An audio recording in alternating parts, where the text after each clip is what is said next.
parler de cette petite ville où vous êtes actuellement. Je suis à New York et je vous reçois aujourd'hui pour un livre que j'ai vraiment adoré, Louis Malle, Regard sur l'Amérique.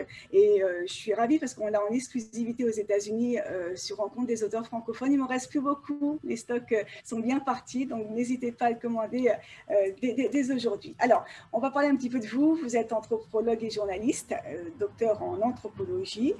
Vous collaborez à plusieurs médias français et américains, dont Politis, et vous êtes une spécialiste de l'Amérique et des études afro-américaines, puisque votre thèse portait justement sur les mouvements religieux et politiques afro-américains. Alors, du coup, au moment de la thèse, vous êtes parti à la rencontre de cette Amérique, et j'imagine que pour vous, c'était le premier vrai voyage au cœur de cette Amérique-là. Tout à fait. En tout cas, c'était le premier voyage avec dans la tête une perspective de recherche et de réflexion sur le pays. Moi, je fais partie de ces jeunes Français et jeunes Françaises qui ont bénéficié de programmes d'échange et de séjours linguistiques dans leur jeunesse. Donc moi, je suis beaucoup allée aux États-Unis pour pratiquer l'anglais quand j'étais plus jeune. Et le pays m'intéressait beaucoup. J'étais très attirée par les États-Unis. Et effectivement, quand je me suis inscrite en doctorat, j'ai eu envie de découvrir plus les États-Unis et puis aussi d'imposer en fait au sein de l'anthropologie française un terrain qui était relativement peu étudié à l'époque, puisque quand j'ai commencé, les anthropologues français travaillaient très peu en Amérique, enfin aux États-Unis. Donc ça a été aussi un peu une envie de prendre les choses. Est-ce que c'était un terrain un petit peu miné aussi, de travailler sur un sujet qui n'est pas toujours évident, qui peut poser polémique, ou non, la France a plutôt bien accepté ça a été un petit peu sur votre choix? Ça a été un petit peu compliqué au début. Ça a surtout été compliqué parce que pour faire une thèse, il faut trouver un directeur de thèse qui soit partant. Et bon, il n'y avait pas, dans le laboratoire où j'ai été formée à Paris 10, il n'y avait pas vraiment de spécialistes des États-Unis, par exemple. Donc, il a fallu trouver des gens qui étaient prêts à me suivre. Après, j'ai aussi bénéficié de l'originalité du sujet, c'est-à-dire que comme effectivement, la chose était peu traitée, il y avait quand même une certaine curiosité par rapport à ce que je pouvais écrire. Alors, je le disais tout à l'heure, vous écrivez pour de nombreux médias, j'ai cité Politis, mais il y a aussi Libération, Le Monde diplomatique, et vous écrivez notamment des critiques culturelles. Alors, comment passe-t-on d'un doctorat d'anthropologie à la critique cinématographique, musicale ou littéraire? Alors, c'est vrai que le média pour lequel j'écris le plus est quand même Politis. Pour Politis, je fais des critiques très régulières sur le cinéma, sur la musique et sur la littérature. Principalement ces trois sujets. Je crois qu'au départ, c'était surtout une question d'écriture. C'est-à-dire que je suis arrivée aux États-Unis de manière un peu plus permanente en 2014, c'est-à-dire sans faire d'aller-retour, mais je me suis posée en 2014 ici. Et j'ai eu envie d'écrire un petit peu autrement, de toucher un public un peu différent de celui du champ académique et universitaire. Et la presse a été un moyen pour moi de le faire au départ. C'est-à-dire que j'avais envie de tenter différentes formes d'écriture, d'utiliser un peu moins de concepts, d'être un peu moins théorique. Et la presse m'a permis de faire ça. Oui, et je continue à le faire. Et voilà, c'est ce que j'allais dire, vous le réussissez extrêmement bien dans le livre dont on va parler dans quelques minutes, parce que effectivement, moi, je suis allée un peu à reculons d'abord en voyant votre CV, et finalement, je me suis passionnée pour ce livre. On en reparlera. Donc, pour terminer un peu votre parcours, vous êtes aussi maître de conférence à Lyon 2 depuis 2008. Donc, vous vivez plus aux États-Unis et certainement depuis un an clairement aux États-Unis. Vous vivez entre New York et puis en ce moment la Pennsylvanie. Vous parlez très bien de New York dans ce livre, on reviendra dessus également. Qu'est-ce qui vous a amené à vous poser complètement aux États-Unis finalement et plus particulièrement depuis un an en Pennsylvanie dans cette petite ville de Milledgeville? De me poser aux États-Unis, c'est vraiment un peu des concours de circonstances. J'avais envie de changement, j'avais envie de quitter un peu la France pendant une période plus ou moins longue. Au départ, il était prévu que je vienne un semestre, 6 mois. Et puis finalement, on est resté. Mon mari a trouvé du travail ici. J'ai un fils, un petit garçon qui bénéficiait d'une éducation bilingue et je trouvais que c'était une très bonne opportunité. Donc, on a eu envie de rester pour toutes ces raisons. Et puis, c'est vrai que je crois que le fait de ne pas être en France, et donc, parce que je suis toujours maître de conférence, mais je suis en Oui, disponibilité de mon poste, hein, en d'accord. réalité. Donc, je n'enseigne J'allais plus. vous poser la question Voilà. si vous continuez à distance. D'accord. Voilà, non, non, je n'enseigne plus depuis 2014, donc voilà, j'ai toujours le titre, mais concrètement, mes collègues ont malheureusement dû s'arranger un peu sans moi. Et donc, en n'étant pas dans ce milieu académique et en n'étant pas en France, j'ai eu, pour ma part, une liberté dans le choix des thématiques que je traite et dans ma manière d'écrire que je n'avais pas en France. Et je crois que ça, c'est quelque chose qui me plaît énormément et qui m'a donné envie de rester encore plus longtemps. Voilà. Ah oui, c'est souvent ce que disent d'ailleurs les gens qui viennent ici, qui parfois même se lancent dans l'entrepreneuriat alors qu'ils avaient des carrières toutes tracées, qu'ils étaient avocats, qu'ils étaient conseils, assureurs, qu'importe, et qui se lancent dans l'entrepreneuriat parce qu'il y a une énergie qui donne envie de faire autre chose. Donc c'est intéressant, vous rejoignez un peu tout ça. Alors, on termine avec votre CV. Alors, c'est ce que je disais, avec un tel CV, donc on s'attend à rentrer dans un ouvrage extrêmement éclairé, certes, mais extrêmement pointu sur Louis Malle. On pense qu'on va se lancer un peu dans une lecture un peu académique ou un peu une biographie assez classique. Et finalement, on se lit ce livre comme un roman et on n'a vraiment pas envie de le lâcher. J'imagine que c'était aussi un peu votre choix, notamment en venant du journalisme, de faire en sorte que ce livre s'adresse à tous les publics.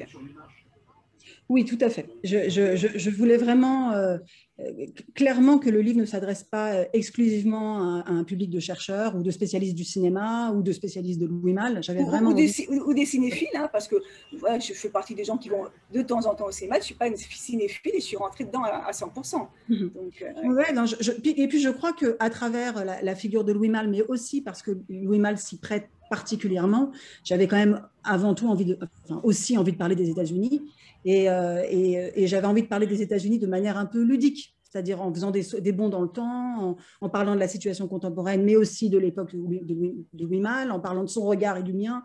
Donc tout ça se mélange un petit peu dans cette approche. Je voulais que ce soit un peu drôle, quoi, à lire. Un peu, Alors, c'est pas que des sauts de puce dans le temps, c'est aussi des sauts de puce dans différentes régions des États-Unis. On va revenir, puisque vous avez suivi un peu Louis Malle là où il a tourné, notamment dans la Nouvelle-Orléans. Et puis, c'est extrêmement intéressant ce que vous racontez sur la Nouvelle-Orléans, donc on en parlera tout à l'heure. Moi, je voulais juste rappeler que la première personne qui a commandé ce livre m'a envoyé un petit message, en one to one après, et qui a eu la même réflexion que moi. Il m'a dit qu'il avait été très enthousiasmé par votre livre parce qu'il ne s'y attendait pas. Il ne s'attendait pas à le lire comme un roman, avec un style, encore une fois, très agréable, une très jolie plume. Et alors, la question qu'on a envie de vous poser, et puis on va rentrer un peu plus en détail, mais pourquoi vous êtes intéressé à Louis Malle? Est-ce que j'ai l'impression qu'il a fallu que vous soyez finalement à New York pour découvrir le cinéaste et pour vraiment vous y intéresser? C'est New York qui vous a donné envie d'aller au-delà? Alors, au départ, il y a vraiment un concours de circonstances. Il y a quelque chose d'assez factuel, c'est-à-dire que parmi les journaux avec lesquels je collabore, il y a France Amérique. Et pour France Amérique, j'ai écrit quelques papiers sur des artistes, soit des artistes américains qui regardaient vers la France, soit des artistes français qui regardaient vers les États-Unis. Donc, par exemple, j'ai écrit un papier sur James Baldwin et son travail en France et son regard vers la société française. Et puis, j'ai écrit un papier sur Jean Renoir et son travail aux États-Unis. Et en fait, au départ, Louis Malle est vraiment venu parce que je cherchais des sujets à proposer à France Amérique. Moi, je n'étais pas du tout ni une spécialiste de Louis Malle, ni particulièrement intéressée par ses films. Louis Malle est quand même un réalisateur qui n'a pas tellement la cote en France et qui ne l'a toujours pas tellement aujourd'hui. Et donc moi, dans ma formation de cinéphile, parce que j'aime énormément le cinéma, hein, mais dans ma formation de cinéphile, je ne faisais pas partie des classiques Louis Malle. Et en fait, il y a quand même des films comme Au revoir les enfants qui l'ont un peu réconcilié avec les Français, et j'imagine, en tout cas avec le grand public et la critique, puisqu'il voilà. a été récompensé. Mais c'est vrai que nombre de films, on va y revenir, parce qu'on donnait naissance à de multiples polémiques, et c'est peut-être aussi pour ça qu'il a passé son temps à faire des sauts entre la France et les États-Unis pour échapper aux critiques auxquelles il ne s'attendait pas. Oui, donc c'est à ce moment-là que vous vous intéressez à l'auteur. Donc, c'est à ce moment-là que je m'intéresse à lui, c'est à ce moment-là que je vois ses films. Et en fait, étant moi-même anthropologue et étant moi-même spécialiste des États-Unis, j'ai été frappée immédiatement en voyant ces films américains par son regard sur la société américaine et par son approche qui en fait est une approche que je trouve très anthropologique, ethnographique, pour être plus précis. Et en fait, j'ai eu envie d'écrire là-dessus. C'est-à-dire qu'il y avait une sorte de lien entre son propre regard et ma propre formation en anthropologie. Donc, oui, parce que Louis Malle est quelqu'un qui s'intéresse aux gens, vous le dites, il aime les faire parler, et puis il est toujours à la limite entre le documentaire qu'il aime bien et qu'il a réalisé plusieurs fois, et puis la fiction. Donc c'est vrai qu'on a l'impression que c'est un homme qui a besoin de comprendre les gens et qui comprend finalement un pays au travers de sa population, et j'ai l'impression que c'est le travail qu'il a fait aux États-Unis. Complètement. Complètement. Dans le livre, je cite les propos de Jean-Claude Carrière, qui est décédé récemment et qui était donc scénariste et très proche de Louis Malle. Et Jean-Claude Carrière parle de Louis Malle comme d'un chercheur. Et je crois que c'est très vrai. Je crois que c'est quelqu'un qui était guidé par sa curiosité, par son envie de découvrir le monde. Donc, il l'a fait aux États-Unis, mais avant, il l'avait fait en Inde, puisqu'il a réalisé une série de documentaires en Inde. Et c'est comme ça qu'il déterminait des différents sujets de ses films, que ce soit de la fiction et du documentaire, parce qu'il n'a vraiment cessé de passer de la fiction au documentaire pendant toute sa carrière. Alors, travailler sur Louis Malle, c'est quand même un sacré challenge, parce qu'on le voit quand on s'y intéresse, et on s'y intéresse au travers de votre livre, aucun film ne ressemble à l'autre. Il n'y a pas cette espèce de continuité qu'on retrouve souvent dans le travail des cinéastes. Ça vient d'où, selon vous? Est-ce que ça vient d'une peur de l'ennui, ou au contraire, l'attrait pour des choses nouvelles, très différentes? Ou est-ce que Louis Malle, finalement, ne voulait pas laisser une œuvre lisse, complète? C'est quoi? Je crois qu'il y a plusieurs choses. Je crois qu'effectivement, c'est quelqu'un qui s'ennuyait tout le temps et qui avait tout le temps besoin d'avoir de nouveaux challenges, de tenter de nouvelles expériences, d'aller dans de nouveaux pays, de rencontrer de nouvelles personnes. Je crois que vraiment, il était en mouvement permanent et il ne supportait pas d'être statique. Donc, je crois que ça participe de son envie. Et après, sur le plan formel et vraiment cinématographique, je crois qu'il fait partie de cette catégorie de cinéastes qui se pose la question du sujet qu'il traite, de ce qu'on appellerait en anglais un peu le matériel qu'il va mettre à l'écran. Et c'est en partant de ce matériel et de ce sujet qu'il réfléchit à la forme. Et donc, je crois aussi que si ces films sont sur le plan formel si différents et touchent à des genres si différents, c'est aussi parce que, encore une fois, sa curiosité le guidait et que les thèmes sur lesquels il décidait de traiter demandaient une forme différente. Je pense qu'il fonctionnait dans ce sens-là, en fait, à partir du matériel et de ce qu'il observait.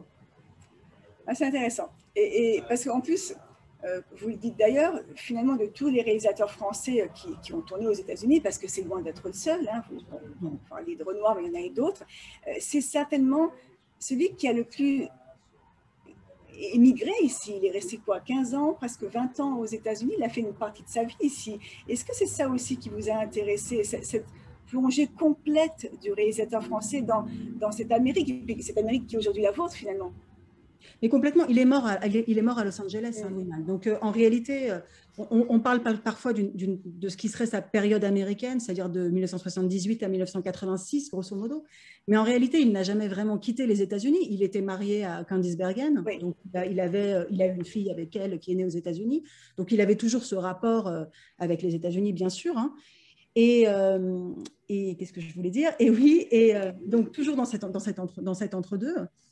Et en plus, il me semble que par rapport aux autres cinéastes français qui sont venus s'installer aux États-Unis, je crois que c'est un des seuls qui a commencé sa carrière américaine parce qu'il a eu envie de raconter les États-Unis. C'est-à-dire que je pense qu'avant tout, il y a ça. C'est ce que j'allais vous demander, ce qui l'a finalement conduit au départ aux États-Unis. Est-ce que c'était un projet? Mais non, c'était une envie alors, finalement. Je pense que c'était. Oui. Alors après, vous savez, Louis Malle, il vient d'une famille bourgeoise, très bourgeoise du nord de la France. C'est le fils c'est l'enfant des sucres Béguin. Donc, il vient de ce milieu où, à l'époque, ça se faisait d'aller passer une année universitaire aux États-Unis. Ça se faisait de regarder vers l'Amérique. Donc, c'était quand même quelque part un peu dans sa facture sociale que de venir aux États-Unis. Mais après, il était un voyageur. Et ce pays l'a intéressé comme l'Inde l'a intéressé avant. Et c'est pour ça qu'il est venu. Je pense qu'avant tout, c'est pour ça qu'il est venu. Alors, s'il était de bon ton de partir aux États-Unis, j'imagine que quand on est le fils du directeur de Benghazi, faire du cinéma, faire de sa vie un métier de saltimbanque, ça ne devait pas être un choix en phase avec les envies et les desiderata de papa. Donc, il a quand même, mis un frein à tout ça. Il a voulu, j'imagine, envoyer balader toute cette éducation. Il était en école catholique, d'ailleurs, il le raconte dans Au revoir les enfants, hein, en école catholique, avec une éducation extrêmement stricte. Donc, voilà, c'est un animal libre, finalement, qui part aux États-Unis. Il avait une relation avec son milieu d'origine qui était très compliquée et qui était souvent dans une opposition très claire. Et il a fait d'ailleurs beaucoup de films en France et même aux États-Unis, hein, qui sont en fait des critiques de la bourgeoisie. C'était quand même c'est quand même, s'il y a une ligne directrice dans sa carrière, c'est un peu celle-là. C'est-à-dire qu'effectivement, il y a quand même eu une envie de décortiquer ces milieux et de s'y opposer. Mais d'ailleurs, quand il s'est... Parce que Louis Malle est allé à l'IDEC, hein, qui est l'école de cinéma parisienne, et quand il s'est inscrit à l'IDEC, il était inscrit à Sciences Po en même temps. Oui. C'est-à-dire que le deal avec ses parents, c'était ça. Il faisait une école de tu feras du cinéma, mais tu fais Sciences Po en même temps. Oui. Il est effectivement allé à l'IDEC, et il s'est passé quelque chose d'extraordinaire pendant qu'il était étudiant à l'IDEC, parce que dans cette école de cinéma, il s'ennuyait quand même un petit peu, hein. Il n'est pas très théoricien, Louis Malle. Hein, donc, la théorie du cinéma, ce n'était pas trop son truc.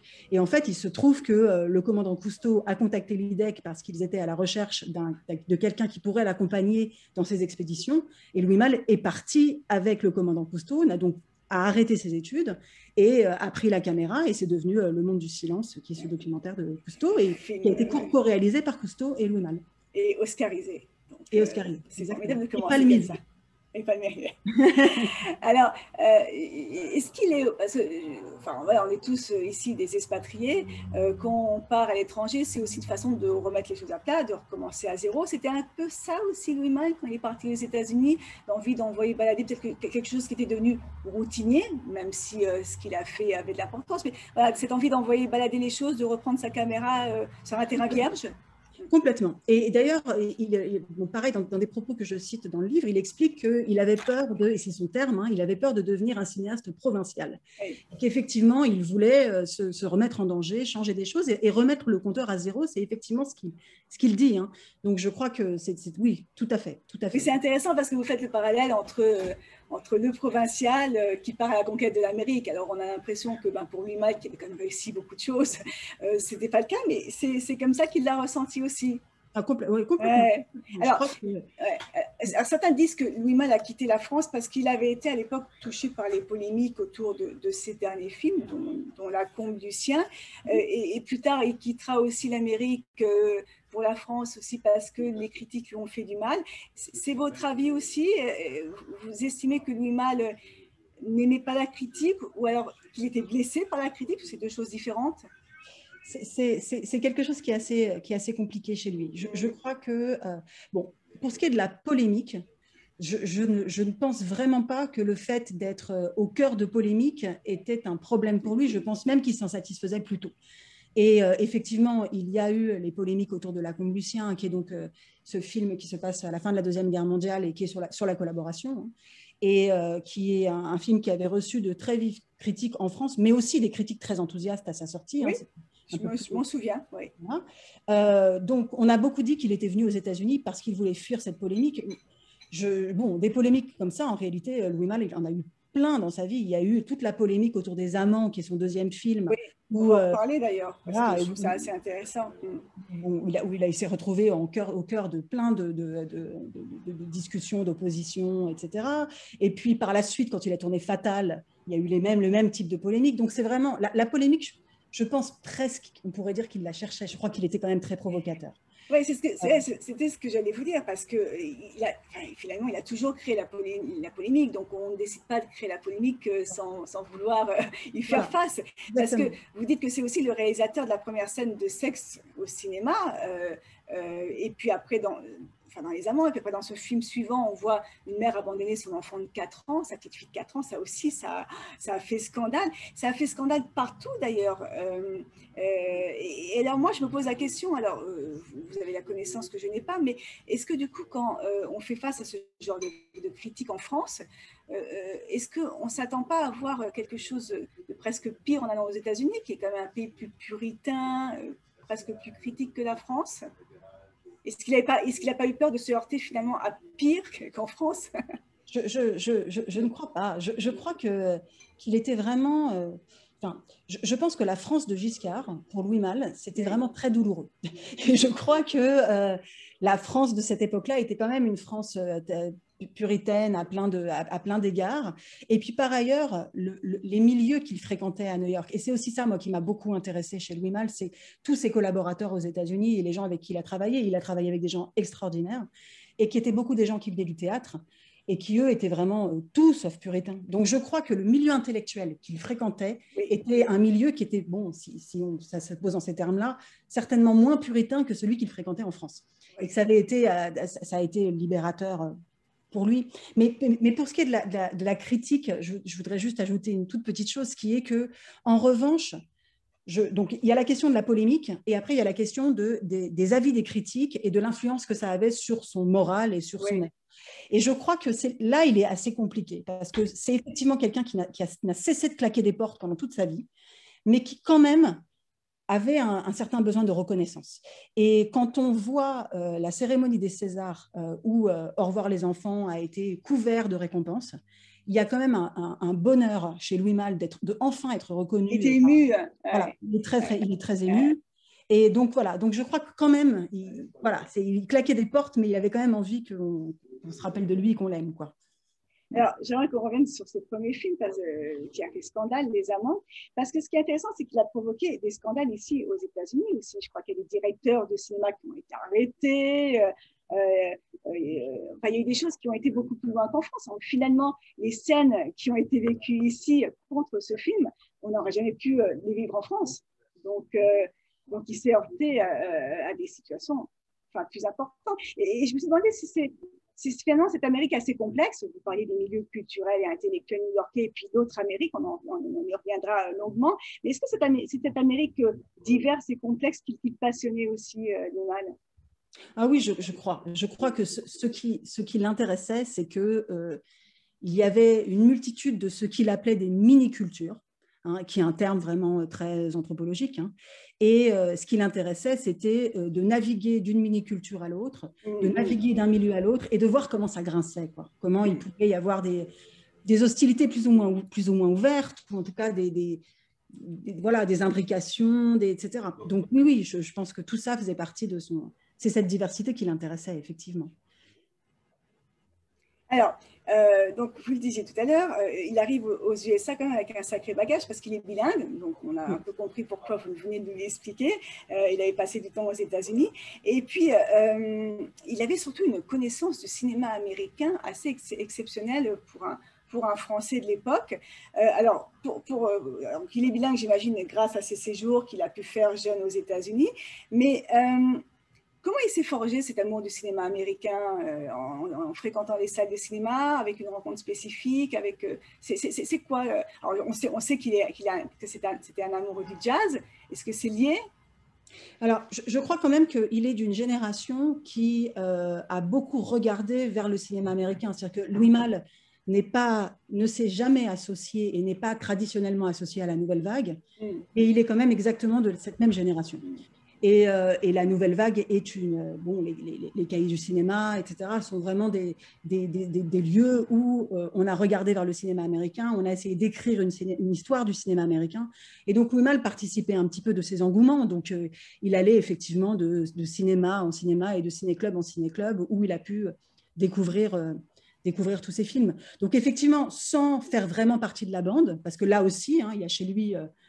il claque des portes, mais il ne veut pas non plus être catalogué. Donc il n'est pas vraiment dans les milieux comme on l'entendrait. Mais il a baigné dans le même environnement culturel à Paris et ce même regard vers le cinéma. Il y a quelque chose de touchant, je trouve, chez lui, dans ce rêve américain. Parce que je trouve que tout cinéaste, tout grand cinéaste qu'il est, il part aux États-Unis avec ce rêve américain. Il voudra que sa fille rentre dans une université américaine. Comme vous le disiez, il est fier d'avoir quitté sa province du Nord pour le pays de l'oncle Sam. Est-ce qu'il avait la volonté aussi de choquer un peu parfois la morale giscardienne que vous disiez? Est-ce qu'en allant aux États-Unis, il s'est dit qu'il allait faire des choses peut-être plus audacieuses, des choses qu'on ne lui permettait pas de faire en France? Je pense, je pense. Alors après, vous savez, il y a toujours deux versants de cette idée. C'est-à-dire que d'un côté, on pense que l'Amérique va pouvoir donner des opportunités que la France ne donne pas. C'est Et je vrai. pense qu'il avait quand même clairement ça en tête. Et puis de l'autre côté, il y a le comportement de l'expatrié. Et Louis Malle, il a un comportement d'expatrié. Il n'est plus chez lui. Et donc, comme il n'est plus chez lui, bah, il va tenter des choses qu'il n'aurait jamais tentées s'il était resté chez lui. Et ça, je crois que c'est C'est ce qu'on quelque chose. disait tout à l'heure, le terrain où on a envie de se lancer, surtout, enfin, surtout dans certaines villes comme New York, qui donnent une énergie qui permet de faire des choses décuplées en tout cas. Alors, dans votre livre, que je remontre de nouveau, Louis Malle et ses regards sur l'Amérique, dans votre livre, on rentre en détail dans beaucoup de choses. Et je trouve ça extrêmement passionnant, car je pense qu'on ne regardera jamais plus un film de Louis Malle, ni même un film de la même façon. Par exemple, vous parlez de l'importance du son chez Louis Malle, l'importance de la musique, les lectures à haute voix qui sont extrêmement importantes chez vous. Est-ce que tout ça, vous l'avez découvert en travaillant avec Louis Malle? Est-ce que vous aussi, vous avez regardé les films différemment après avoir découvert cette importance du son, peut-être pas que chez Louis Malle d'ailleurs? Oui, bien sûr. Oui, oui, tout à fait. Bah, de toute façon, je crois que après, bon, moi, j'ai passé 2 ans de ma vie avec Louis Malle. Avec lui. Et je crois que avec lui, et puis avec des gens qui ont travaillé avec lui, donc en gros, à ne penser qu'à lui, vraiment qu'à lui pendant 2 ans.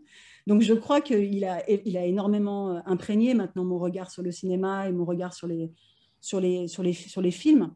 Et en ce qui concerne le son, il y a vraiment chez Louis Malle une envie de montrer les conversations, la parole, la langue qu'on utilise, donc aussi d'un point de vue vocabulaire, hein, mais aussi les intonations, la manière de parler. Et il a fait ce film aux États-Unis qui est un film extraordinaire qui s'appelle My Dinner with Andre et qui est un On va en film parler, parce que ça m'a... de conversation. Voilà, où là, vraiment le concept a été poussé à l'extrême et qui, sur le son, est un film qui présente un travail d'une minutie assez incroyable. On va en parler parce que je ne connaissais pas le film, mais je l'ai découvert et là je le cherche d'ailleurs. Du coup, sur Criterion Channel. Ah, bah, très bien. J'aimerais revenir sur le son et sur Miles Davis, parce que la rencontre avec Miles Davis est juste fascinante. Parce que le musicien, il a improvisé finalement la musique du film sur les images. Alors, Louis Malle, c'est quoi? Est-ce qu'il a eu la chance dans sa vie de rencontrer des gens comme Miles Davis, ou est-ce qu'il était tellement déterminé, tellement il savait tellement ce qu'il voulait, il voulait vraiment aller au bout que finalement, ces rencontres ne pouvaient pas ne pas avoir lieu. Et c'est quoi? C'est de la chance ou c'est de la volonté, c'est de la hargne d'aller au bout? Alors, je pense que c'est parfois de la chance, c'est des concours de circonstances. En l'occurrence, en ce qui concerne Miles Davis, il se trouve que Miles Davis était à Paris à ce moment-là. Donc, c'est aussi savoir profiter de l'occasion et aller rencontrer Miles Davis et lui proposer quand même ce pari de regarder un film et d'en composer la musique en direct, ce qui est quand même assez un challenge qui, quand même, pour un musicien aussi grandiose que Miles Davis, devait quand même être intéressant, enfin, devait l'attirer. Donc, je pense qu'il y a effectivement de la chance. Je crois qu'il y a de la détermination. Je pense que c'est sûr qu'on ne devait pas lui dire non facilement. Oui, oui. Et après, je pense que c'était aussi un très grand séducteur. Je pense qu'il était charmant et qu'il savait user de ça et que c'était... voilà, et que donc du coup, il était peut-être aussi un peu difficile de lui dire non pour ça. Je crois qu'il avait quelque chose de très attirant. De magnétique, ouais. Vraiment. Alors, dans ce livre, on traverse l'Amérique, je trouve avec beaucoup de justesse. On traverse également New York, puisque nous y sommes toutes les deux. On connaît la ville, donc je l'ai reconnue, ou presque. Donc, Louis Malle a vécu plusieurs années à New York. Alors, c'est le New York d'hier, hein. C'est celui des années 70, 80, celui de l'Underground, enfin le New York qui n'existe plus aujourd'hui. Et on rentre avec vous et avec Louis Malle, donc dans ce New York parfois dangereuse, hein, elle était dangereuse, la ville à cette époque-là, mais elle fait rêver aussi. Je trouve que c'est le New York des artistes, du Studio 54, c'est une scène artistique fabuleuse qui n'existe plus. Et puis, Louis Malle, c'est quoi? C'est le français dans ce petit monde intellectuel new-yorkais. Est-ce qu'il devient un produit pur de ce milieu intellectuel new-yorkais, ou alors il garde cette différence? Est-ce que ça reste le petit Frenchie, ou alors il se fout complètement dans ce milieu-là?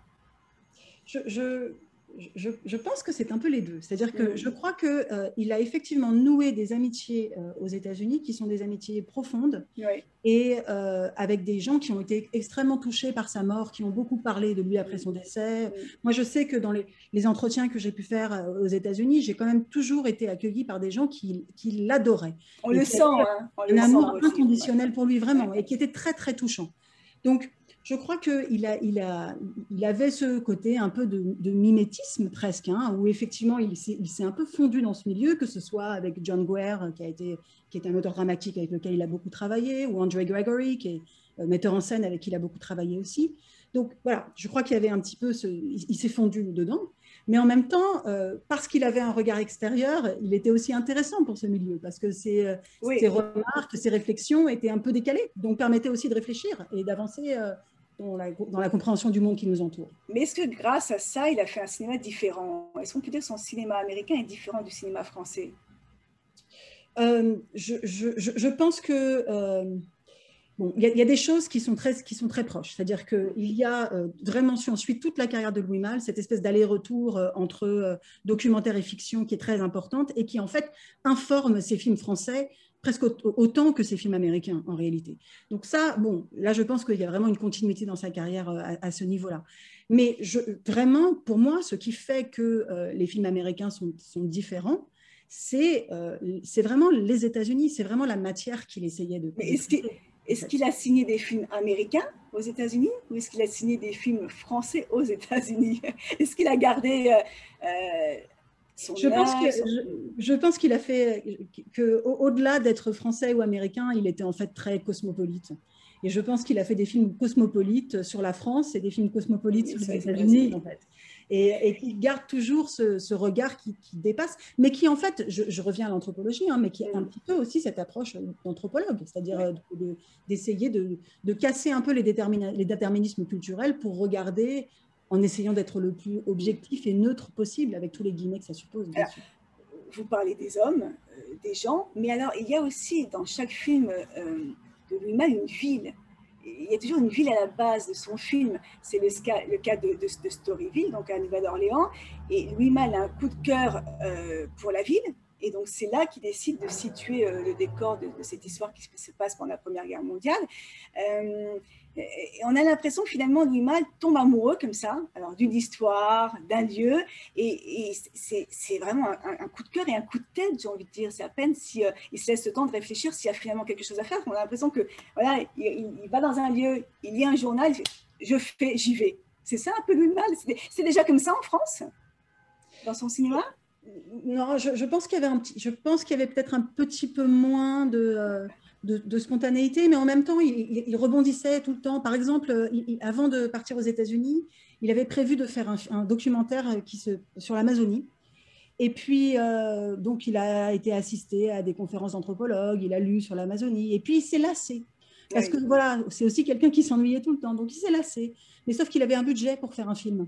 Et donc, du coup, ils ont décidé, avec sa toute petite équipe, bon, on va aller faire un film Place de la République. Et donc, il a fait ce film qui est vraiment génial. C'est différent. Place de la République, et qui n'est qu'une discussion avec des badauds Place de la République. Et qui raconte la France de l'époque d'une manière assez incroyable. C'est des témoignages qui restent. Exactement. Donc, il a quand même déjà cette spontanéité en France, mais c'est vrai que les lieux sont fondamentaux. C'est-à-dire qu'il y a cette idée d'aller sentir l'essence d'une localisation et d'un lieu précis. Oui, d'ailleurs, la Nouvelle-Orléans, puisqu'on parlait du film qui se tourne à Storyville, ça va doublement parler à Louis Malle, parce que c'est la ville du jazz, et lui c'est un fou de jazz, et puis c'est parce qu'il retrouve cette empreinte française à la Nouvelle-Orléans. Et finalement, il se dit, tiens, il y a un endroit qui me ressemble un peu. Donc finalement, tout Américain qu'il était peut-être devenu, sa culture française ne l'a jamais quitté, ça a toujours resté un Français des États-Unis. Ah oui, non, mais de toute façon, je pense que la France ne l'a jamais quitté, et puis en plus, même quand il vivait aux États-Unis, il continuait à aller en France tout le temps. Hein. Louis Malle a cette grande maison dans le Lot, le Coual, dont il parle beaucoup, et où il retournait très, très régulièrement pour écrire, pour travailler, et puis pour vivre. Donc, il a toujours un pied en France. Hein. Il a jamais... je pense même que c'est l'entre-deux qui lui plaisait. Plus que vivre aux États-Unis, ce qui lui plaisait, c'était d'être entre deux ou plusieurs. Ce qui nous plairait aussi, nous, finalement, à beaucoup d'entre nous. Alors, pour ce film, j'aimerais qu'on revienne encore sur ce film parce qu'il il a bousculé un peu Hollywood parce qu'il a imposé à la production que ça soit filmé dans les rues de la Nouvelle-Orléans et pas en studio, et ça ne se faisait pas du tout. Donc, il était très fier de ça, Louis Malle, de pas d'avoir bousculé Hollywood. Il était extrêmement têtu finalement, Louis Malle. Ouais, il était têtu. Il était têtu. Et puis, alors, bon, donc ce film qui s'appelle Pretty Baby, hein, le titre français, c'est la petite. Et donc, c'est un film qui se passe dans une maison close à la Nouvelle-Orléans, juste avant le moment où le quartier de la Nouvelle-Orléans, qui était le quartier des maisons closes et des bordels, hein, qui s'appelait donc Storyville, a été fermé par la municipalité. Donc, en fait, le quartier a été bouclé et les maisons closes qui s'y trouvaient ont été fermées, ont disparu. Et donc, le film parle vraiment de ces derniers mois de Storyville, et on est à l'intérieur d'une maison close. Et en fait, le film parle d'une enfant prostituée qui est jouée par Brooke Shields, qui est une jeune fille qui est née dans son premier rôle, qui est une enfant qui est née dans une maison close, donc pour qui le quotidien d'une maison close est la routine, c'est-à-dire qu'elle est complètement, bon, elle n'a jamais connu autre chose en fait. Et c'est donc ce regard de l'enfant sur ce lieu et sa trajectoire qu'il suit dans ce film. Et effectivement, le film a été tourné à la Nouvelle-Orléans, dans une maison de la Nouvelle-Orléans, un petit peu en extérieur, mais aussi dans cette maison. Et Louis Malle a vraiment cherché à avoir comme figurant uniquement des locaux, parce qu'il trouvait qu'il y avait un peu cette attitude sudiste, cette manière de parler qui les caractérisait, et il voulait qu'elle soit présente et qu'elle transpire du film. Mais c'est ce qu'il va faire dans de nombreux films après, on va y revenir, mais c'est ce qu'il a fait de nombreuses fois, de prendre des seconds rôles ou des figurants qui faisaient partie de la population locale pour donner un sens et une vérité à ce qui tournait. Donc, vous nous racontiez un peu l'histoire de ce film, et puis finalement, comme à chaque fois dans ce film, comme dans le reste, le réalisateur invite le public à réfléchir sur la société. C'est une société américaine, on sent bien qui passionne avec ce qu'il appelle ces mini-cultures. J'aimerais bien que vous reveniez, vous en avez parlé un peu tout à l'heure, mais c'est quoi ces mini-cultures pour Louis Malle? Ce que j'essaie de montrer dans le livre, ce qui est peut-être un peu la partie la plus anthropologique, parce qu'il y a quand même pas mal d'anthropologie dans le livre, mais dans cette... Ça glisse très bien, ne vous inquiétez pas. Dans la partie sur Pretty Baby, ce que j'essaie de montrer, en fait, c'est comment Louis Malle a considéré cette maison close comme étant un lieu clos, hein, comme son nom l'indique, et qui pourrait être montré, analyser peut-être, même si je pense que le terme d'analyser ne lui aurait pas convenu, hein, comme un microcosme en fait. Et comment dans ce microcosme, en observant ce lieu défini, on pouvait essayer de mettre en avant une série de pratiques culturelles qui seraient des pratiques culturelles qui seraient propres à ce lieu. Donc voilà, effectivement, Louis Malle considérait que les États-Unis étaient une addition de mini-cultures, et il pensait que la maison close pourrait lui permettre de décortiquer une de ces mini-cultures en montrant, par exemple, des rituels qui ont lieu, en montrant des relations entre les hommes et les femmes, en montrant des relations de pouvoir, des relations aussi raciales, hein, entre les Noirs et les Blancs. Bien sûr. Donc, voilà, on pouvait prendre ça comme unité d'analyse pour pouvoir comprendre un morceau de l'Amérique et une de ces mini-cultures. Et ça, ce que j'essaie de montrer dans le livre, c'est qu'en fait, si on se place dans un débat un peu anthropologique, c'est vraiment une posture qui est héritée de l'anthropologie américaine. C'est-à-dire que la tradition anthropologique américaine est vraiment une tradition qui s'intéresse à la culture. Hein. Bon, quand on parle un peu rapidement, on parle d'anthropologie sociale en Europe et surtout en Angleterre, et d'anthropologie culturelle aux États-Unis. Évidemment, tout ça faudrait préciser. Hein. Et c'est un peu ça la différence qu'on perçoit. Et donc, Louis Malle considérait vraiment qu'on était déterminé par sa culture. Et que donc, en observant une culture, on pourrait arriver à comprendre l'humanité, en fait. Parce que qu'il y avait ce lien immédiat et presque essentiel entre une personne et son appartenance culturelle. Alors, j'imagine que cette Amérique diverse, vous l'avez traversée, vous avez constaté combien le Sud est bien loin du Nord, l'Est de l'Ouest, les grandes villes des campagnes, d'ailleurs à l'image des résultats des élections présidentielles, entre le rouge qui débordait partout pour Trump dans les campagnes, et puis le bleu très concentré sur les villes. Vous êtes parti sur chacun des tournages de Louis Malle. C'était important pour vous, comme il a fait lui, de sentir les lieux, la ville? Non, alors là, je dois être honnête, je ne l'ai pas fait systématiquement. D'accord. Je suis parti à la Nouvelle-Orléans. Voilà, donc je suis allée à la Nouvelle-Orléans. Je suis allée bien sûr à Atlantic City, hein, puisque quand même son grand film sur un lieu, c'est Atlantic City. qui est, moi, peut-être celui que je préfère, hein, d'ailleurs, de tout son parcours américain. On va en parler parce que c'est intéressant aussi. La vie est intéressante, lui est intéressant. Voilà. Mais par exemple, il a fait ce documentaire sur cette ville du Minnesota qui s'appelle Glencoe. Oui. Je ne suis pas allée à Glencoe, même 6 000 si habitants. Voilà, même si je pense qu'il y aurait un très beau projet à faire à Glencoe aujourd'hui. Mais bon, j'ai pas fait. Alors, comme le temps passe énormément vite, je ne suis même pas à moitié de mes questions, il y a tellement de choses. J'aimerais qu'on avance un petit peu, parce que j'ai beaucoup de choses à voir avec vous. Donc, d'ailleurs, votre livre, vous parlez de la Nouvelle-Orléans et de votre passage là-bas. Il commence en 2005. On est à la Nouvelle-Orléans au lendemain de Katrina. La ville est dévastée. Alors, vous décrivez non seulement ce drame et ses conséquences physiques, mais aussi toutes les conséquences politiques. Vous revenez sur cette Amérique pauvre, des pauvres abandonnés par les gouvernements, par les institutions. Vous parlez du racisme dans certains États, des divisions de la population américaine, parce que Louis Malle va les filmer, ces divisions. Vous parlez de la Nouvelle-Orléans qui a été sacrifiée. Sa population a été sacrifiée parce qu'elle n'intéressait finalement pas les hommes politiques. Est-ce que, alors question très d'actualité, est-ce que vous pensez que Louis Malle aujourd'hui aurait pris sa caméra pour filmer le mouvement Black Lives Matter? Alors c'est marrant parce que c'est une question qui est venue dans une conversation que j'ai eue avec son assistant. Il a fait la plupart de ses films aux États-Unis avec quelqu'un qui s'appelle Jamie Bruce, qui était son assistant et qui a aussi été monteur sur God's Country et sur Alamo Bay, donc un documentaire et un film de fiction. Et on se posait la question. Et en fait, lui, effectivement, sa réponse était oui. Il pense qu'effectivement, il aurait pris sa caméra et qu'il y serait allé. Et je pense que c'est très probable. D'autant plus que la question raciale est quand même présente dans beaucoup de ses films, mais qu'il ne s'y est jamais vraiment attaqué complètement de front. En tout cas, la question noir-blanc. Hein, et ça aurait vraisemblablement été l'occasion pour lui de le faire. Donc, c'est probable. Et pas que, parce que son film entre le Ku Klux Klan et la communauté vietnamienne, on lui a reproché aussi de finalement pas être complètement d'un côté ou de l'autre. Donc il filme, mais enfin, il n'est pas acteur, il est plutôt, voilà, il donne au monde une vision et puis il dit aux gens, regardez, et faites-vous finalement c'est ce qu'il essaie de faire. Je crois que c'est vraiment son objectif. Son objectif, c'est d'essayer de montrer les choses d'une manière la plus objective possible pour qu'effectivement les spectateurs puissent réfléchir à la situation et en montrant donc dans ses films différents points de vue. Maintenant, il n'est pas dupe, hein. Il sait très bien que l'objectivité, c'est un leurre, il sait très bien qu'elle est inaccessible, mais il se la donne quand même en ligne de mire. Il va quand même tenter d'être le plus objectif possible pour donner à voir, plutôt que pour offrir une analyse avec des questions et des réponses, quoi. Alors, dans ce livre, pour ces 2 ans de travail, vous en parliez, vous êtes parti à la rencontre de gens qui ont connu, qui ont travaillé avec Louis Malle, et ça donne beaucoup d'émotions au livre, parce que comme vous le disiez, tous ces gens, ils ont aimé travailler avec Louis Malle, ils se sont attachés à lui, et d'ailleurs, on le voit pendant la cérémonie religieuse, il y a beaucoup d'émotions qui transpercent. C'était important pour vous de rencontrer tous ces gens vrais, pas seulement lire des livres, étudier, voir les films, etc. Il fallait parler, il fallait les faire parler.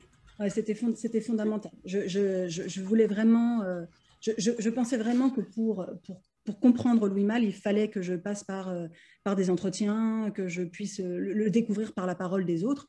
Et puis, sincèrement, quand on a la possibilité de rencontrer John Guare, André Breguet, enfin, il faudrait vraiment être idiot pour ne pas le faire. Donc, ça a été, en plus, pour moi, ça a été des rencontres formidables, bien sûr.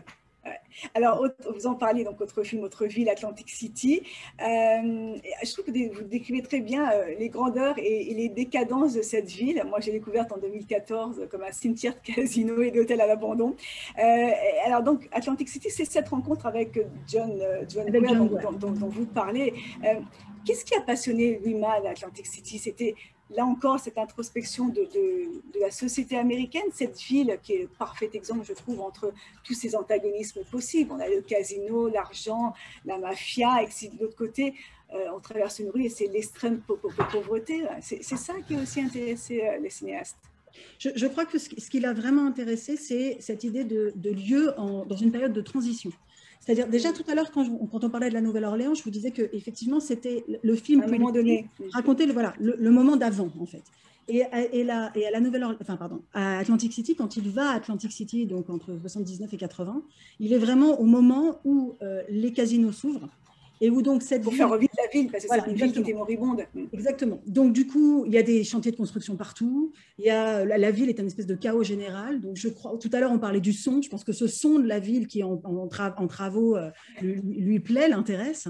Cette espèce de chaos permanent. Et puis, cet endroit aussi où, du coup, on va avoir des personnages avec des trajectoires différentes.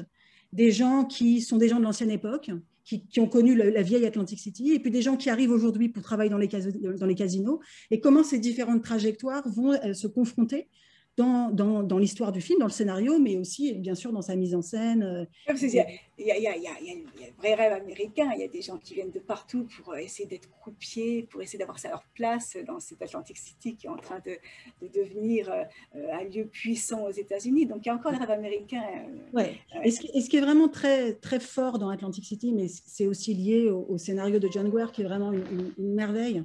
Je crois que ce qui existe aussi, c'est cette envie de faire un documentaire sur Atlantic City, vraiment. C'est-à-dire que Atlantic City est un personnage du film du début à la fin. Elle est tout le temps dans le cadre, elle est tout le temps très importante. Et en même temps, le film est un polar relativement classique dans sa facture, en fait. Oui. Vraiment l'envie de lier les deux. Sur le plan formel, je pense qu'il intéressait. Alors moi, donc, plus je lisais ce livre que j'ai avalé en 3-4 jours, plus j'avais envie de voir ou revoir les films de Lumet. J'en ai pas vu beaucoup finalement, et notamment un film que je ne connaissais absolument pas, c'est My Dinner with André. Je veux dire, on vous accompagne tellement dans cette introspection du cinéma de Louis Malle qu'on se dit qu'on est passé à côté de beaucoup de choses. Alors vous me disiez où le voir, parce que finalement j'ai vu des extraits, mais ce film est complètement dingue, quoi. Et il est tellement dingue qu'il y a des vrais fans. Vous parlez de gens qui connaissent les textes par cœur, de ceux qui organisent des soirées à thème autour du film. On a fait des documentaires sur ce film, on a fait des pastiches, et même les Simpsons qui s'en sont emparés. Vous dites, est-ce que ce film a eu le même impact en France? Parce que, pour moi, c'est un film. Ah oui, c'est ça que je ne connaissais pas du tout. Pas du tout. Et d'ailleurs, c'est pour ça que le chapitre qui est consacré à My Dinner with André dans le livre démarre par une retranscription du Masque et la Plume, de l'émission du Masque et la Plume sur France Inter de l'époque. Oui. Le film se fait complètement descendre. Et j'ai voulu, voilà, pour créer cette dichotomie, suivre par les réactions de la critique américaine à la même époque. Et c'est vraiment passionnant parce que le film a été non seulement détesté par la critique française, mais surtout considéré comme étant complètement anecdotique. Donc le film il y a eu assez peu de critiques, on s'en est assez peu occupé, alors qu'aux États-Unis, dès sa sortie, il y a déjà des fans. C'est vraiment devenu un film culte du milieu intellectuel américain. Complètement. Alors bon. D'ailleurs, vous dites que c'est un film important dans l'histoire même du cinéma. Et effectivement, voilà, je pense que nous, les Français, on n'en a absolument pas conscience. Est-ce que quand même les spécialistes français aujourd'hui le reconnaissent ou non, ça reste, non? Écoutez, pas particulièrement. Il y a eu, là, pour l'anniversaire de la mort de Louis Malle, donc le 23 novembre dernier, il y a eu quelques articles quand même dans la presse où on a mis ça, on a mis en avant certains de ses films, dont My Dinner with André, mais on ne peut pas tellement dire que, en tout cas, le film n'a pas la répercussion en France qu'il a ici aux États-Unis. Alors, juste pour 2 mots, pour expliquer un peu pourquoi ce film est si étonnant, en fait, le film vient au départ d'un projet qui est un projet entre un metteur en scène qui s'appelle Andre Gregory, qui est un des grands metteurs en scène d'avant-garde des années 70-80, et un auteur dramatique qui s'appelle Wallace Shawn. Et tous les deux, en fait, ont écrit un scénario qui vient de leur conversation, à tous les deux. Hein.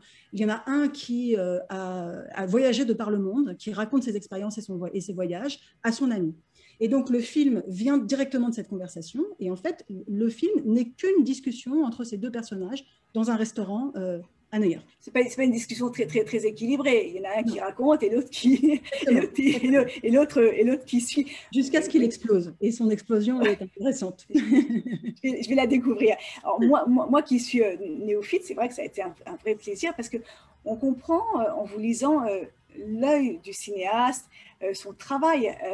Je crois que je ne regarderai jamais plus un film de la même façon parce que vous parlez des effets recherchés de caméra, de cadrage, d'angle, il filmait de haut en bas, les effets, parce qu'il filmait d'une certaine façon, il donnait un caractère comique au visage. Enfin, c'est extrêmement intéressant.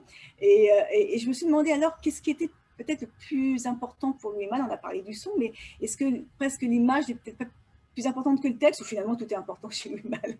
Non, je pense que tout est important, mais je crois que dans le cas spécifique de My Dinner with André, le projet est quand même tellement fou. C'est-à-dire que réussir à faire en sorte que des spectateurs puissent regarder une conversation pendant, je n'ai pas la durée du, Oh, oui, du oui. film, 2 heures ou 1h40, sans avoir envie de partir au bout de 20 minutes, Ouais. il y avait quand même un challenge. Véritable challenge. Ouais. Voilà. Et ce challenge doit être un challenge de mise en scène. Oui, Donc, du alors, coup, il faut effectivement réfléchir à des cadres de manière très claire pour ce film, quoi. oui, d'ailleurs, quand il est sorti, les salles de cinéma n'avaient pas, enfin, on ne pensait pas qu'il serait à l'affiche plus de 3 semaines. Et finalement, il y a eu des critiques tellement élogieuses que ça a donné une autre dimension au film et qu'il est resté, je crois, même 2 ans, je crois, Ouais. sur certains cinémas. Il y a eu au départ une sortie un peu timide. Et Mm. puis, effectivement, Siskel et Herbert, qui sont deux critiques américains qui, à l'époque, étaient très importants, ont fait une critique complètement dithyrambique du film, l'ont même classé dans leur film préféré de la décennie 80, après, par la suite. Hein. Et donc, du coup, ça a ramené du monde dans les salles. Et alors que le film était prêt à partir aux oubliettes, il s'est retrouvé plébiscité par le public et par la critique. Mm. Ouais. Ouais. C'est un personnage complexe, quand même, celui de Mal, parce qu'il a un côté extrêmement indépendant. C'est pas une nouvelle vague, certes, mais c'est quand même un regard et un cinéma différent de ce qui se faisait avant. Et d'un autre côté, c'est un cinéaste qui a besoin que son public l'aime. C'est pas évident parce que souvent, ce genre de réalisateurs font des films pour eux et pas nécessairement pour les autres, mais lui, il veut qu'il y ait une adhésion la plus large possible à son travail. Il faisait des films pour qui, Louis Malle? Pour lui, pour dénoncer des choses. On a parlé parfois de films politiques pour certains de ses films. Certains disent aussi que ce sont des films intellectuels, donc peut-être pas toujours très grand public. C'était quoi qui faisait avancer Louis Malle quand il prenait une idée comme ça et qu'il la mettait en scène? Sincèrement, je crois que fondamentalement, il faisait des films pour lui. Ouais. Je crois que vraiment qu'il faisait des films parce que un scénario l'appelait, parce qu'un sujet l'appelait, parce qu'il avait envie de découvrir des choses. Il considérait le cinéma pour lui comme une ouverture sur le monde. Et c'est le médium qu'il utilisait pour découvrir le monde et pour s'y ouvrir. Mais dans une approche qui en fait était quand même avant tout une approche personnelle, un petit peu égocentrée. Hein. Je crois que voilà, c'était pour lui. Après, c'est vrai que la reconnaissance était quand même importante pour lui. Je crois que c'était quand même, et ça c'est quelque chose qui ressort de toutes les conversations que j'ai eues avec ses collaborateurs ou avec des membres de sa famille, je crois que c'était quelqu'un qui était extrêmement angoissé. Et donc, il avait besoin qu'on le rassure. On l'aime. On l'aime et qu'on le rassure. Donc, quand on regarde les archives qui sont à la Cinémathèque à Paris et qu'on voit les lettres qui lui sont envoyées par des amis à lui, on est quand même beaucoup dans ce ton-là. C'est-à-dire que tes films sont très bons, ne t'inquiète pas, ne t'occupe pas de la critique. Je crois qu'il avait besoin qu'on le rassure. Quoi. Ouais. Enfin, c'est ce qui arrive à beaucoup d'artistes, hein, finalement, c'est une réaction très artistique. Alors, autre film, autre polémique, j'en parlais tout à l'heure, quand il découvre dans le journal cette guerre au Texas entre le Ku Klux Klan et les immigrés vietnamiens sur la pêche de la crevette. Et là encore, il lit l'article, il décide de faire un film. Alors, c'est un film qui soulève beaucoup de questions, notamment celle du racisme, vous en parliez, de l'injustice. Et d'ailleurs, dans les deux camps, on lui a demandé à un moment de ne pas faire le film pour ne pas raviver la polémique et la guerre qui s'était un peu apaisée. Et puis là aussi, certains l'accusent de prendre parti pour les Vietnamiens, d'autres au contraire de ne pas assez prendre parti pour défendre la veuve et l'orphelin. C'est encore un film qui engendre la critique. Donc, il cherche quand même cette polémique à chaque fois. Il l'a subi. Est-ce qu'il en a conscience quand il commence à tourner? Ou est-ce que c'est devenu finalement une signature, quoi, et que tous ces films sont voués à engendrer les foudres de ses détracteurs? Je crois que c'est dans un documentaire qui a été fait sur Louis Malle il y a quelques années, enfin plus spécifiquement sur Lacombe Lucien d'ailleurs, il y a un entretien avec Jean-Paul Rapneau, réalisateur, et Jean-Paul Rapneau, qui était très très ami avec Louis Malle, explique que la provocation était presque pour lui une deuxième nature, et qu'effectivement il cherchait sans cesse à provoquer. Et donc je pense que c'est vrai, il y a quand même une envie d'aller chercher le sujet qui peut faire parler. Alors faire parler, peut-être parce qu'il y a quelque chose, il y a ce besoin d'être au cœur d'une polémique, mais aussi faire parler pour changer les regards, pour élargir avancer la société des spectateurs. Je pense qu'il y a les deux. Hein, voilà. Mais en fait, dans le cas d'Alamo Bay, donc dans le cas de ce film sur les pêcheurs de crevettes, au départ, il voulait en faire un documentaire. Sa première idée était d'en faire un documentaire. Et puis, quand il est arrivé sur place, il a effectivement, il s'est rendu compte que le conflit avait un petit peu refroidi, que ça faisait quand même quelques années, et que donc c'était moins vif. Et il a décidé d'en faire un film de fiction. Et donc, du coup, effectivement, les acteurs qui sont dans le film, qui pour certains sont des amateurs, hein, sont des vraies personnes qui habitent dans cette région du Texas, n'étaient pas très chauds au départ, de raviver ces conflits qui étaient sur le point de disparaître. Pour ce film, d'ailleurs, on lui a reproché aussi d'être un peu français qui se mêle de ce qu'il ne regarde pas. Il a eu des critiques du genre, vous en France, vous avez pas avec vos immigrés, alors occupez-vous de ce qui se passe chez vous et laissez-nous tranquilles. Ça a concouru, c'est un peu à son retour en France, parce que c'était la petite goutte d'eau qui a fait déborder le vase, je ne sais pas comment. Oui, c'est possible. C'est un peu la théorie de Candice Bergen, de son épouse, qui effectivement, il a été très marqué, très touché, très blessé par les critiques d'Alamo Bay et que ça a du moins accéléré son envie de partir en France. Mais je crois aussi que très concrètement, il allait à ce moment-là s'attaquer à ce qui était un sujet qu'il avait dans la tête depuis des années, qui est Au revoir les enfants. Il voulait raconter son enfance, il voulait raconter la déportation de ses camarades juifs à l'école quand il était dans cette école chrétienne du nord de la France, et qu'il était prêt à le faire. Et je crois qu'il est aussi rentré en France parce qu'il était prêt à faire rentrer en France. Du moins retourner pour faire ce film parce qu'il était prêt à raconter cette histoire qu'il avait dans la tête depuis des décennies. Alors, vous le disiez, ce livre vous a pris 2 ans de votre vie. Donc, vous avez rencontré des gens pour rencontrer des gens. Vous êtes parti sur les lieux du tournage. Comment vous avez travaillé également? C'est des centaines et des centaines d'articles, c'est des documentaires, des films visionnés. Comment on arrive à concentrer toute cette matière vaste pour en faire un travail extrêmement bien structuré? Ça, c'est votre côté thésarde. Oui, je pense. Je crois. J'ai lu tout ce qui a été écrit sur Louis Malle. Alors, ma chance, c'est que, parce que c'est effectivement pas un cinéaste qui a tellement la cote en France, il y a des choses qui ont été écrites, mais c'est pas non plus délirant. Je pense que si j'avais travaillé sur François Truffaut, par exemple, ou sur Jean Godard, ça aurait été beaucoup plus compliqué de faire le tour de la littérature. Là, il y avait quand même, bon, il y avait des choses, mais c'était faisable en une seule vie. Et puis après, moi, voilà, faire des recherches, digérer des recherches, je sais faire. L'information, là pour le coup, c'est vraiment quelque chose que j'ai appris à faire. Et puis il y a aussi, j'ai quand même eu un passage très important, qui a été très important pour le projet aux archives de la Cinémathèque à Paris, puisque les héritiers de Louis Malle ont déposé tous ces papiers à la Cinémathèque. Et là, il y a toutes ces lettres, il y a toutes ces notes de tournage, il y a tous les scénarios. Enfin, la collection est extraordinaire. Donc ça aussi, ça a été quand même. Alors, moi, chacun m'a apprécié que c'est un livre qui a été dans la presse unanimement salué. Je n'ai vu que des critiques géniales sur ce livre. Vraiment, je ne suis pas la seule à l'avoir aimé, loin de là, et je vous encourage vraiment à lire ce livre. Est-ce que vous pensez, c'est là pour Luhmann et pour d'autres, hein, finalement, qu'un étranger a un regard plus juste sur un pays que ses propres habitants? Est-ce que vous, par exemple, ce regard de Luhmann sur l'Amérique vous a aidé aussi à comprendre une certaine Amérique? Oui, je crois. Je crois que par exemple, dans les documentaires qu'il a fait, il a fait 2 documentaires, hein, donc God's Country qui se passe dans une ville du Minnesota, et puis And the Pursuit of Happiness qui est un portrait de migrants aux États-Unis. Je crois que, par exemple, dans les parcours de migrants qu'il montre, il a fait changer mon regard sur l'immigration et surtout sur les relations des migrants entre eux. Et parce que c'est quand même un enjeu qui est assez important dans le film. Et là, je crois vraiment qu'il est très précis sur cette circulation des cultures, sur ces relations entre les différentes communautés.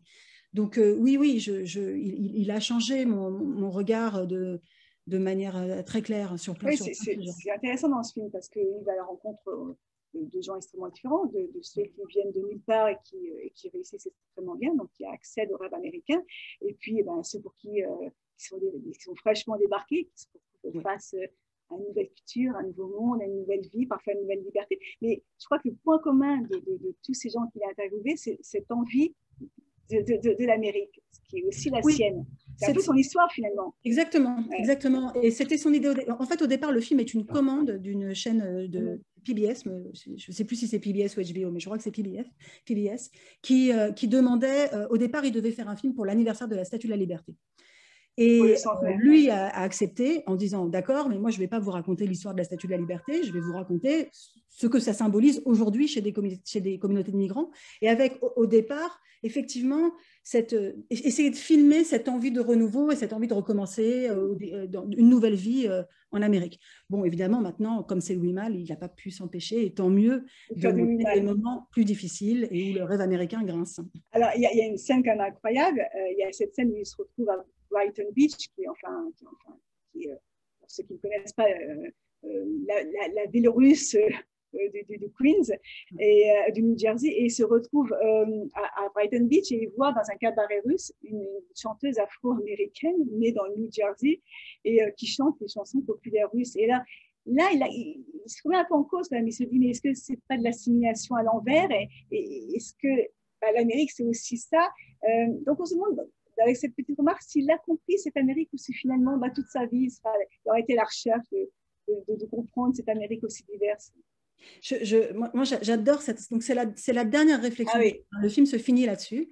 Et moi, je trouve que cette réflexion est géniale, mais aussi géniale parce qu'elle montre à quel point Louis Malle est un anthropologue. C'est-à-dire que ça, c'est vraiment une réflexion d'anthropologue. Ah oui. de réfléchir, de se rendre compte que la question de la transmission culturelle ne passe pas uniquement d'une culture dominante à des gens qui viennent s'installer dans ce pays, des immigrants, qu'elle peut aussi passer, que les transmissions culturelles peuvent aussi être de communauté en communauté.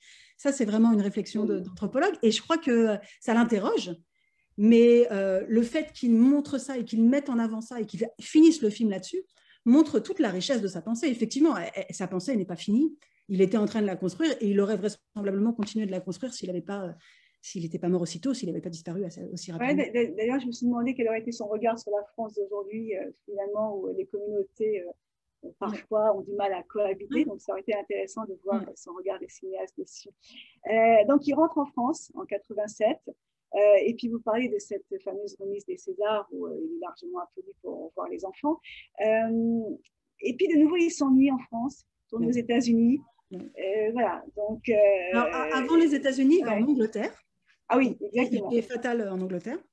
Et puis après, il retourne aux États-Unis. Alors, il faut quand même, encore une fois, garder en tête qu'il est marié avec une Américaine. Hein, donc, il a quand même et puis, il a bientôt sa fille. Donc, il a quand même vraiment un pied familial aux États-Unis aussi à ce moment-là. Mais il repart pour faire un film, qui est son dernier film, qui est Vanya on 42nd Street. Et puis, il a un nouveau projet avec John Guare, qui est un biopic de Marlène Dietrich, qui finalement ne verra pas jamais le jour. Il va mourir avant le début du tournage. D'ailleurs, il meurt dans une ville qu'il n'aimait pas du tout. Il meurt dans une ville qu'il détestait. Qu'il détestait. Alors, pour terminer, parce qu'on a largement débordé, mais ce n'est pas grave, c'est extrêmement intéressant, j'aimerais un peu votre avis sur un sujet d'actualité. On en parlait tout à l'heure, Black Lives Matter, parce que vous avez étudié tous ces mouvements politiques afro-américains, donc c'est un sujet qui vous passionne. Et donc, j'aimerais avoir un peu votre avis sur ce qui se passe en ce moment aux États-Unis. C'était prévisible, ça va dégénérer, ça va s'apaiser. Quel est votre regard sur ce qui se passe aujourd'hui? Je crois que c'est la continuité de combats qui existent au sein de la communauté africaine-américaine aux États-Unis depuis des décennies, si ce n'est des siècles. Et bon, la question de la violence policière, elle est fondamentale au sein de cette communauté, mais aussi au sein des différents mouvements politiques. C'est quand même une des raisons de création du Black Panther, des mouvements de Black Panther, par exemple. Ouais. Donc, c'est une vieille histoire. Et je pense que bon, ce qui s'est passé récemment, enfin, l'issue du procès est un soulagement pour les militants et pour les activistes, et puis aussi pour les gens qui ne sont pas militants, mais qui subissent cette violence policière au quotidien.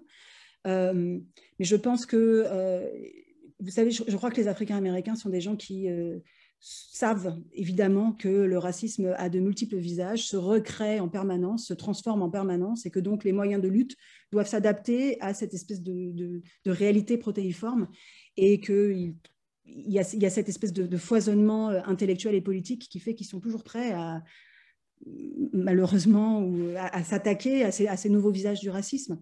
Donc je pense que le mouvement va continuer à évoluer. Je pense qu'il y a des figures d'intellectuels qui vont en sortir certainement de plus en plus, j'imagine, et que ça n'est évidemment pas fini. Je crois que c'est juste un mouvement de soulagement, c'est même pas vraiment une victoire, c'est un mouvement de soulagement et un encouragement à continuer la lutte, en fait, je crois.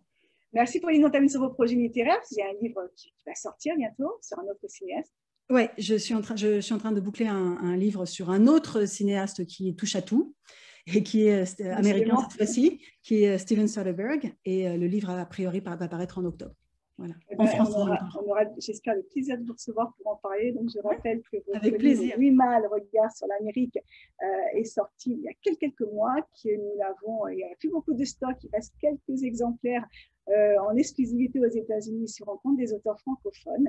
Je vous rappelle que Rencontre des auteurs francophones, donc c'est une plateforme, vous y trouvez chaque semaine des interviews, un blog des auteurs avec des articles qui sont postés tous les jours. C'est des événements aussi en présentiel et en virtuel. Et puis, c'est une librairie. Hein. Aujourd'hui, il y a quand même 180 ouvrages, toute la famille, pour tous les goûts, tous les genres, qui sont écrits par 129 auteurs à ce jour. Et je tiens mes tableaux, 129 auteurs de 19 pays du monde. Je vous invite à aller sur rencontredesauteurfrancophones.com, à vous balader et à vous faire plaisir et à encourager la littérature francophone aux États-Unis. Merci, Pauline. Merci.